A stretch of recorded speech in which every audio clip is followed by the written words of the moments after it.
জি। ওকে, so বাসায় practice করার জন্য বা প্রথমে ডিজাইনটা হাতে আনার জন্য কিছু প্র্যাকটিক্যালি পানি দিয়ে আগে করতে হয়। প্রত্যেকটা ভালো বারিস্তারা এটা করে যারা শিখে। কাপটা দুইটা ভাবে ধরতে হবে। একটা হচ্ছে এই যে আঙুলে ধরা যায়, একটা হাতের তালু। তো অনেকে গরম বেশি সহ্য করতে পারে না বিধায় এইভাবে ধরে। সো এটা ইজি আমার জন্য। তার জন্য কি করতে হবে, কাপটাকে, এটা হচ্ছে 90 ডিগ্রি অ্যাঙ্গেল, এখানে কাপটা আছে, এটাকে 45 ডিগ্রি অ্যাঙ্গেল করতে হবে।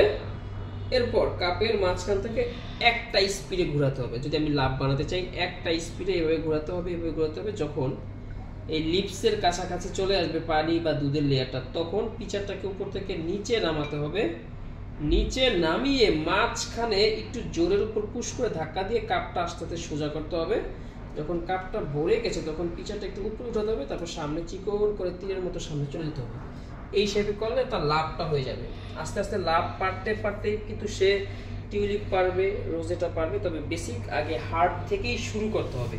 এটা যত ভালো প্র্যাকটিস করা যায়, তারপর প্র্যাকটিক্যালি কফিতে বা সাবান পানিতে করলে একদম সে পারবে আর কি।